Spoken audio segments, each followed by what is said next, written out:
So let's move on to our next team, South Africa, which is missing a couple of big names. So Sharadha, let's start with it. How do you think their squad is looking? Of course, as you said, they missed their skipper, Van Niekerk. She is not only a very good player, but she was also a very good captain as well. We saw her winning the Women's Big Bash League titles. Then we saw her leading this Oval Invincibles to a win in their maiden 100 season. So she's definitely South Africa will miss her. Talking about their batting, it's apart from Lizelle Lee, and they always have Mignon Dupri and Marizan Cap in the middle. But their other the number one and probably the number two, the top order bats. They are a little bit inexperienced when compared to Van Niekerk. And of course, we saw Laura Wolwart and Sune Luus stitching a partnership, very crucial partnership against India. Today in the warm-up game, it almost took the game away from us, but then India made a comeback with Rajeshwari Gaikwad doing well. Their batting seems to be the weak link as of now, and I'm surprised that someone like an Annika Bosch and Nadine de Klerk, who were really good for South Africa on big occasions. Annie Bosch did very well on her tour to India.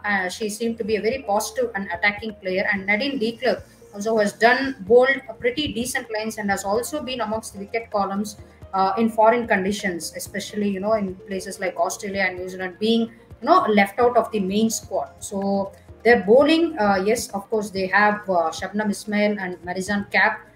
They're two premier fast bowlers. Their bowling looks good, but their batting, I would say that it is missing. They'll definitely miss Van Niekerk in the crucial stages.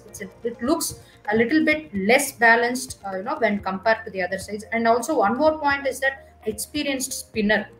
They have a lot of spinners, young spinners. Sune Luus, is a part-time bowler.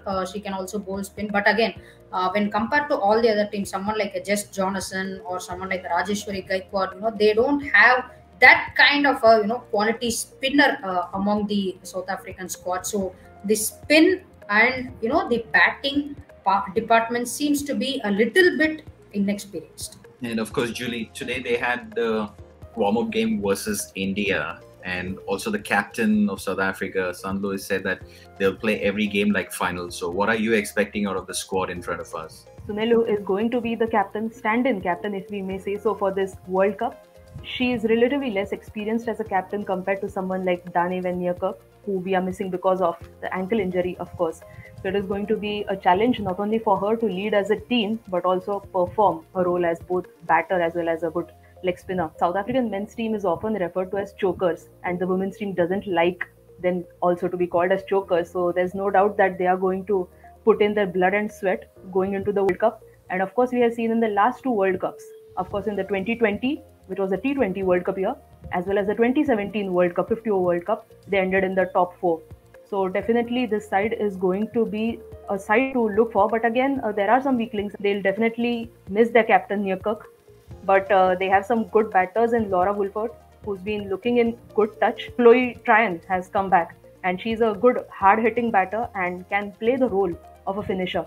And in case of bowling department, the bowler to look forward definitely is going to be Shabnam Ismail. Today we all saw what she did to Smriti Mandhana with that lethal bouncer which she has in her repertoire. So she can cause damage to any batter, and she has the ability to keep the opposition batters at bay. But again, there is some scope for improvement, or we can say some room there in the spin department, given that Sune Luus is the only experienced spinner in the side. So that could be a challenge for South Africa going forward. Very good insights. And Vishak, let's bring you in before we go to predictions. What can we expect from this South Africa side? They'll be missing Van Niekerk, just not as a batsman, because she is the premier spinner as well. She's a good leg spin bowler as well. So they'll be missing her. But I think the pace bowlers are pretty good. So if you actually take a look. But I think, as Sharadha mentioned, they are a little weak on the spin. And I think their batting middle order, they have some good all-rounders in Mignon Dupri, Marizan Cap. So I think they will depend on these two all-rounders. And I think they will heavily depend on Lizelle Lee to give good starts. Actually, she didn't play today, but it means that she is a certain starter. So maybe that's why she didn't play. I think they will go with Lizelle Lee and Laura Wolwart as the opener, because they have opened previously. So I think that would solve the opening. But yeah, I think there's a problem with their spin department. Best South Africa did in World Cup is reach semi-finals. So let's start with Sharadha. What are you predicting them to do in 2022? Certainly have the capability to upset the big teams, but this time with someone like Van Niekerk missing, uh, South Africa, in my opinion, they might not end up in the top four. Yeah, seem to agree with her. Maybe fifth. I think they'll hold the fifth position going into the World Cup.